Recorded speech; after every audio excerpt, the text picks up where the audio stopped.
This week on Worldview, the US's tariff tantrums are giving the India-China reset an extra boost as Prime Minister Modi prepares to travel to Tianjin for the SCO summit.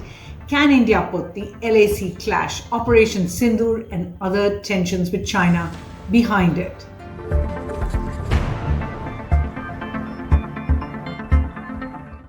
Hello and welcome. This is Worldview at The Hindu and I'm Sahasini Haider. Now, just 5 years ago, in 2020, it seemed as if China's transgressions at the line of actual control, the Galwan clashes in which 20 Indian soldiers died, all were forging a much closer US-India bond.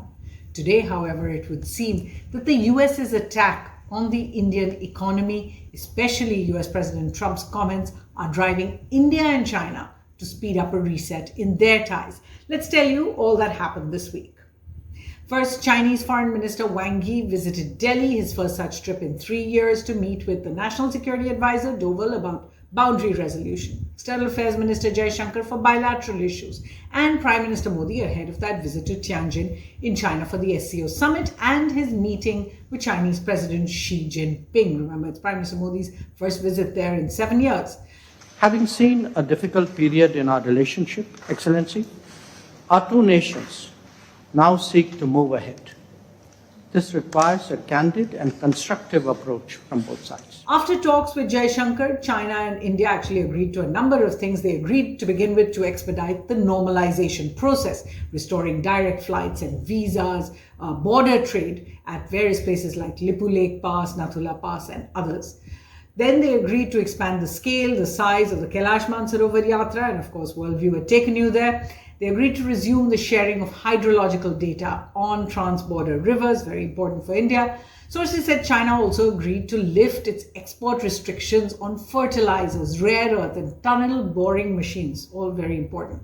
But there was no word, publicly at least, about whether India will reverse its policy on restricting Chinese foreign direct investment into India. It was a 2020 decision for extra home ministry clearance. This is something China has been wanting.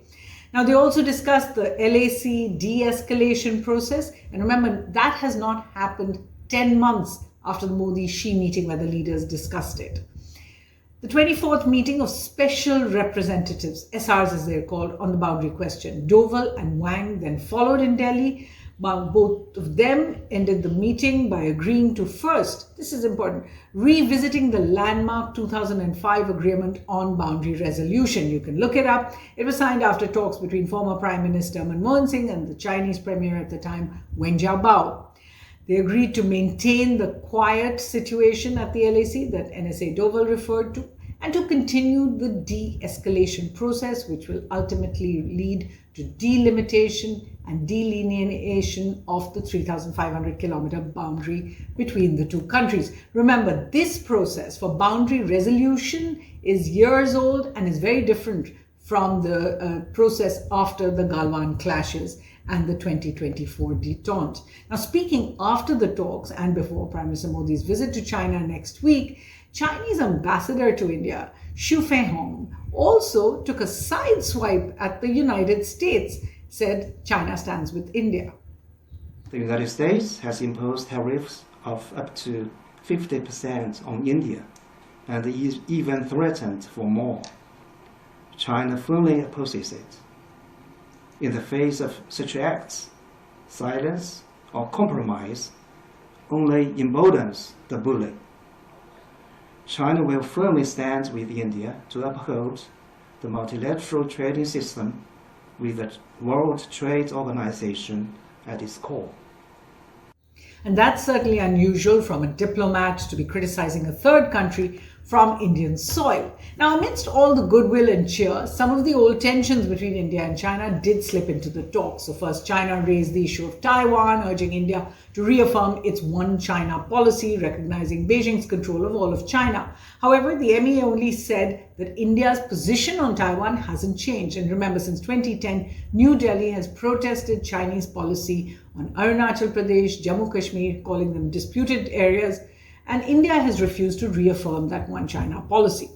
The second, Wang Yi, flew directly from Delhi to Kabul, where he met with the Pakistan and Taliban foreign ministers for a trilateral on connectivity via the Belt and Road Initiative. Now, that's something India has been opposed to, especially since it travels through Pakistan-occupied Kashmir.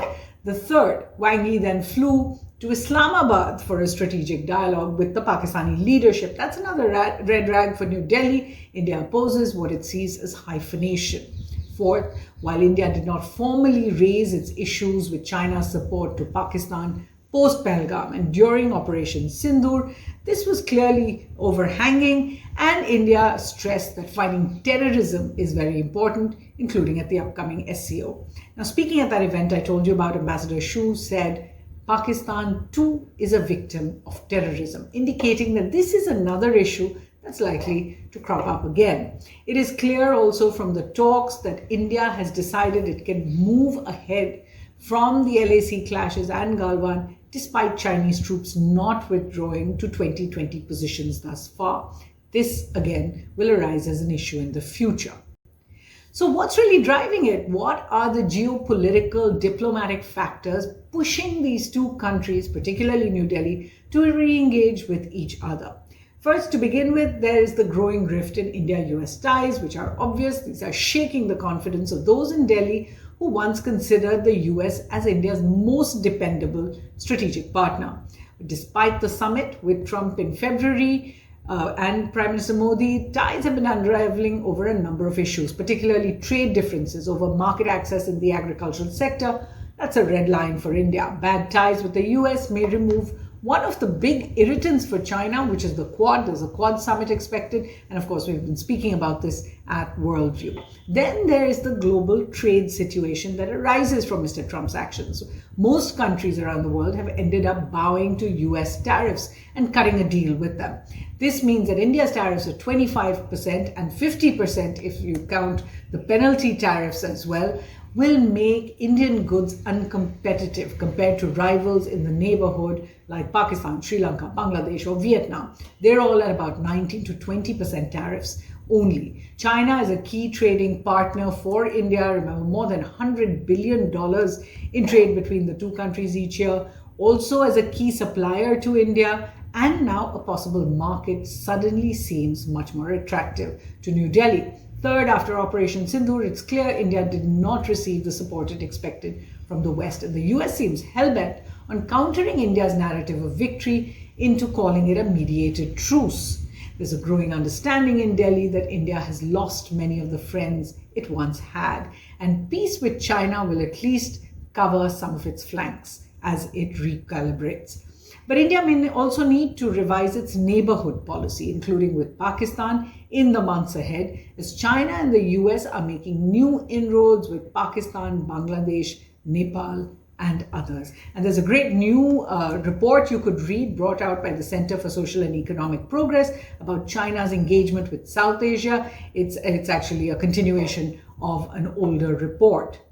Finally, geopolitically, there's the Ukraine situation, where after the summit with Trump in Alaska last week, Russian President Vladimir Putin appears to be in a much stronger position to hold on to the territories that the Russian army took in 2022. Jaishankar and Doval's visits to Moscow this week really underlined the Modi government's bid to court Putin, who will visit India this year. Strangely, after talks with Putin, Trump was more, not less inclined to punish India for buying Russian oil, meanwhile leaving China out and certainly not punishing Russia itself. For China too, peace with Delhi will hedge its bets against a US-Russia détente. There's in fact my piece on the imperatives and the takeaways from India from the Alaskan meeting on the Hindu's website, www.thehindu. So what's Worldview's take? The complex threads for India with the US, China, Russia, and with Pakistan are all entangling and enmeshing together in an unprecedented way, forcing many in New Delhi to introspect about whether Indian foreign policy has somehow failed at keeping India's friendship straight and whether it needs a full reset. While this is considered, it would be futile for India to be seen running from one relationship to another. The US, China, Russia cannot provide India cover from one another For that, India must fall back on its old precepts of strategic autonomy and non-alignment. Time for some reading, and I have a few books, some I've spoken about before. One called The Long Game, How the Chinese Negotiate with India. This is by former Foreign Secretary, Ambassador to China, Vijay Gokhale, really a must read. Another one, India and Asian Geopolitics, the Past, Present. This is by Shiv Shankar Menon, the former National Security Advisor. India and China at Odds in the Asian Century, a Diplomatic and Strategic History by V. Balachandran, an official who really gives you a view of how it was between India and China reconnecting in the late 1980s, before they began all their boundary agreements. And finally, this biography that I've written about and spoken about called K.M. Panikkar, A Man for All Seasons by Narayani Basu. It's certainly very interesting because it looks at the beginnings of the India-China relationship in 1950 when Panikkar was the ambassador there. So I hope you enjoy reading all of these, and do join us again for Worldview at The Hindu from the team. Thanks for watching.